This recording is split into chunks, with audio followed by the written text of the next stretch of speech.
319! Woo! 319! Hook up! Hook! Hook!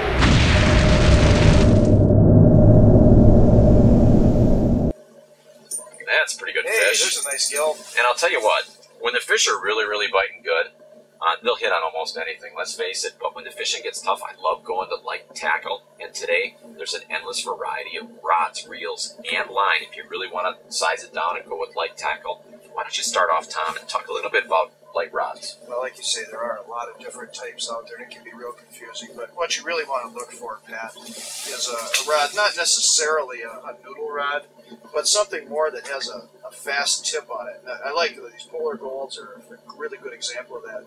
It's a light tip, small guides, so that, single foot guides, so that you get a real nice, smooth tip action, which allows you to sense even those real super light strikes. It allows you to use the lighter line because it absorbs the shock of the hook set initially, and of course a hard run by a fish as well. At the same time, though, that rod's got a lot of backbone, so that you can get a good hook set and you can fight the fish. Yeah, when you're using lighter line, you still need to have that confidence that you can set the hook so that you can still get the hooks in them. That's right.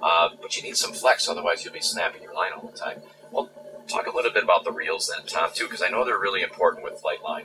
Well, the thing about the reels, of course, is to make sure that they balance properly. You want a reel that's an ultralight size so that it balances nicely on the rod. I love these new AccuCast reels HT came out with. What's really nice about these, Pat, is that the line comes straight off of the spool and it's angled right up to the stripper guide. That just gives you a lot better performance in an ultralight system or in a shorter rod. Another thing that's nice about these is the extended reel seat here. So when I grab a hold of this, I can actually, even with a glove on, I can still retrieve without that bail hitting my knuckle, which is really a nice feature for fishing outside. And most importantly, is I've got a very high quality smooth drag, which is critically important when you're fishing light line. And another thing that's really a nice feature is the infinite anti-reverse, meaning that at any point where I stop that bail and the handle, it'll lock in. So if I want to fish at a certain depth, there's a strike zone that those fish are holding at, I can stop right on it and be right there ready to sit down. Now, between your fishing rod, your reel, and the fish, it's the line. And that's probably the most critical part of light tackle, is using a real good quality light line. What about the fishing line?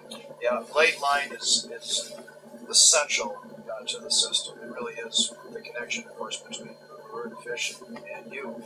And a light, thin line that just hangs nice and straight without a lot of coils or memory in it allows you to just maintain a certain feel with that light jig at all times, and that's critical. You really need to be able to feel that. When you get fish biting light, the only way you're going to be able to tell for sure that you've got a fish or that something's hit that is to be able to have that direct connection between that nice fine tip and the lure.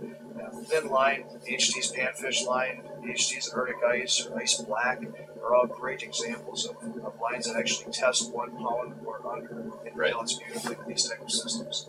So if you're out there and the bite is tough, it's great to go to the light tackle, but you got to pay attention and make sure that you got the right tackle you're using, because when you downsize it, you got to be a lot more careful. Lots of options out there for rods, reels, and line if you want to increase your chances for catching fish.